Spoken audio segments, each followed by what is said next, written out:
everybody, and welcome back to It's Only Food with Chef John Politte. I'm so glad you're here. Thanks a lot for watching. Today we're going to be showing you how to make chorizo empanadas. Alright, before we begin with our prep, I want to make sure that you know that the recipe is over on my website. It's onlyfood.biz. It's onlyfood.biz, so you can go there and get the complete recipe. So let's go ahead and start doing our prep.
We have got all of our stuff prepped right here, so let's head over to the stove and start cooking. Alright, so we got our ingredients and we've got some tools that we're going to use. Our pan, all the ingredients that we have, chorizo's in the back there. All the prep we did is right here, and that's called your mise en place, which is everything you need to do so you're not running around trying to get, especially if you're filming it too, so that helps. I'm going to set up on the pan now and we will start cooking. Alright, I'm going to turn it on to about a medium-high heat. I'm going to add the water in the pan, and I'm going to throw the potatoes right in there. And we're just going to let those cook until they get soft. So I want to steam these. Now cooking time will vary upon how well you dice these.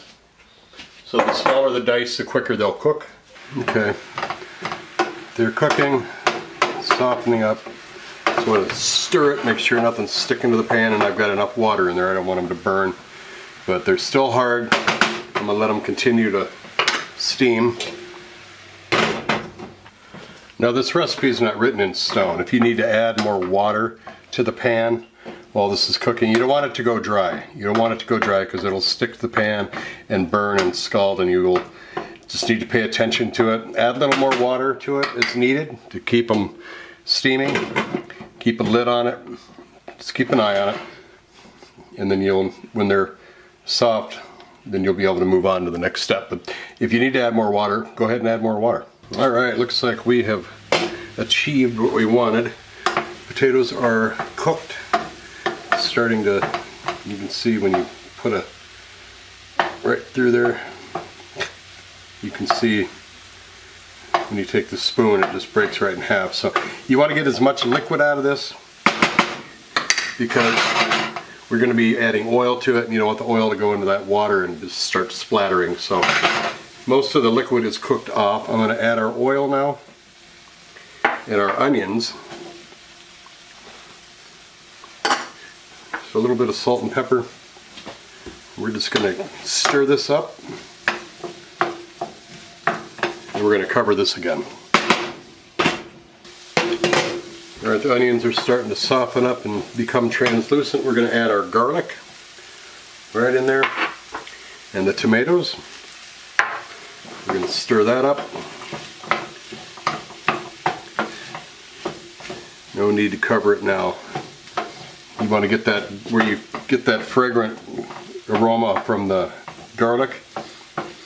You start smelling that, then you can add the peppers, I'm sorry, the green onions, scallions, and the cilantro. Stir that up real well.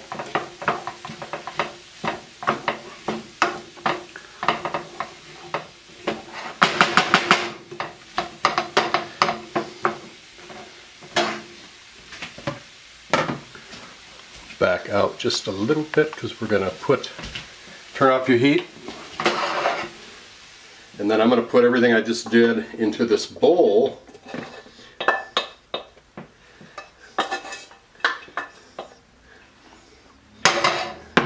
Off to the side. Heat back on. Medium high. I'm going to put our chorizo right in to the pan, and we're going to cook that off. Now remember, this is raw pork, so you're washing your hands and all the surfaces of anything that it touches, because you don't want to cross-contaminate by using a spoon as well. If you're using a spoon in there, when you're cooking it, make sure that you change the spoon out once everything is fully cooked, so you're not serving your food with the one that was in with the raw pork. You don't want to be giving anybody any foodborne illnesses or anything, or cross-contamination. That's just good habits in the kitchen. Always keep everything clean, sanitized in your hands and your utensils. I'm going to cover this up. We're going to let this cook for a little while. Alright, chorizo is fully cooked, so I went ahead and added our potato mixture back in there. I'm going to take the lid off now and let some of this moisture evaporate out of there before we begin to make our empanadas. This is our clean spoon with no cross-contamination happening.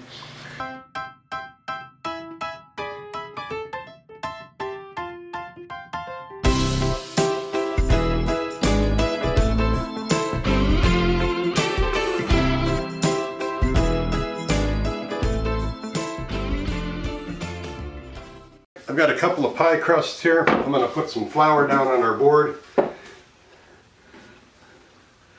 And we'll start rolling these out. And get the dough covered on both sides. Just going to smash it down a little bit. It's not sticking to anything. Now you can buy pie crust basically in every store now. I think you can go to the freezer section or the frozen food section and the refrigerator aisles, and you'll find it in there with cookies and dough and bread dough and stuff like that. There are many different varieties. Some are already rolled out for you. All you got to do is put it right into your pie pan. But I got one that's not so rolled out, so we've got to do it, but that's fine. So you want to get these pretty thin. I'm just going to flip it over. And do the same thing on this side. Just roll it real thin. Alright, the only reason I got gloves on because I'm working with equipment, camera equipment, and if I need something, I want to hit something, or I forget to hit the record button or whatever, I can just whip the gloves off and go back to it. And I don't like getting this stuff under my fingernails either. Alright, you want to get something that's about, well, you can do whatever size empanada you want, but this is about a 3-inch round. You can use a plastic glass. I don't recommend using glass, because if it breaks then you got glass in your food. But I'm going to go ahead and cut out as many as I can get out of here. There's no yield in this recipe if you look, because it depends on the size of your cutting and the size of the empanadas you're going to make. So I think a dozen is good. It's a good number. And this dough does freeze well. You can put it back in the freezer. So now I'm going to go ahead and start. I'm going to go ahead and continue to do this until we get a dozen. and then we will start filling them and showing you how to put them together. All right, we got everything we need right here. I've got 12 of those little empanadas shells all rolled out. I've got a pan here that I've sprayed with Pam so it won't stick. And we of course have our empanada filling. I'm just going to take probably, I don't know, tablespoon of the filling. I'm going to place in each one. This is why I say the yield is really up to you, because this is going to be a lot of stuff left over here, but I can put it in some eggs or something in the morning. So I'm putting about a tablespoon. These are little appetizers. You can make these empanadas a bit bigger too, to have like as a main course, but traditionally I believe they're basically an appetizer, kind of like a taquito or something. So get all these filled.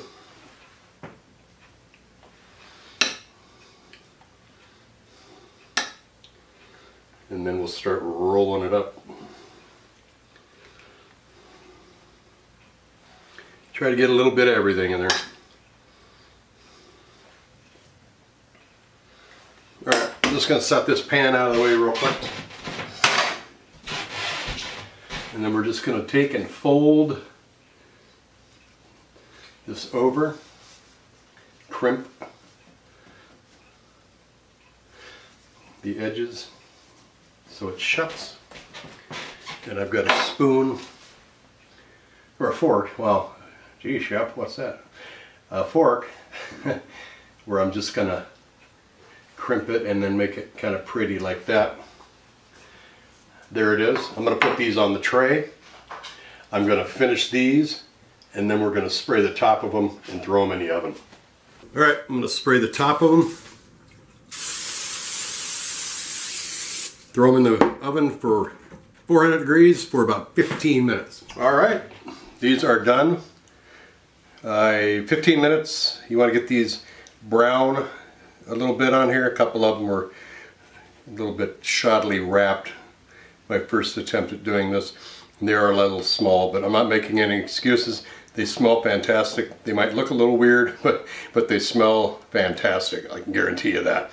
We're going to plate these up for your enjoyment, show you some pictures, then we're going to come back and taste them. Don't go away.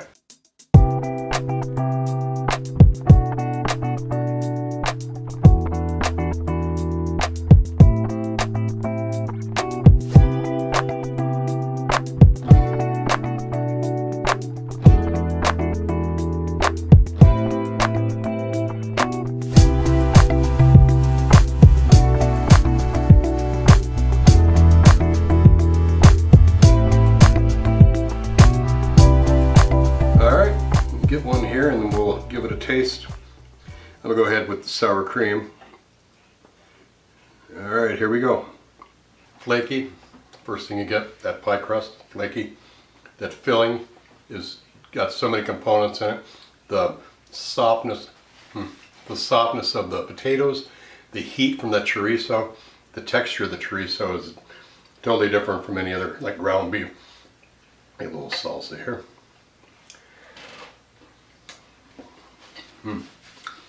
These are very delicate little pastries, packed with a ton of flavor. The tomato in there, the cilantro, really good flavor from that cilantro. Yeah, onions. Give it the double dip here with the salsa and the sour cream. Very good. I do want to talk about the amount that we had left over. Like I said, when we were making these, you can do bigger ones. I'm sure if you wanted to do something about that size, you would use up more of the filling. But not a problem with the filling. You can freeze it, bag it up, let it cool properly, then bag it up, Ziploc, roll it up and throw it in your freezer. You can put it in a Tupperware container and keep using it.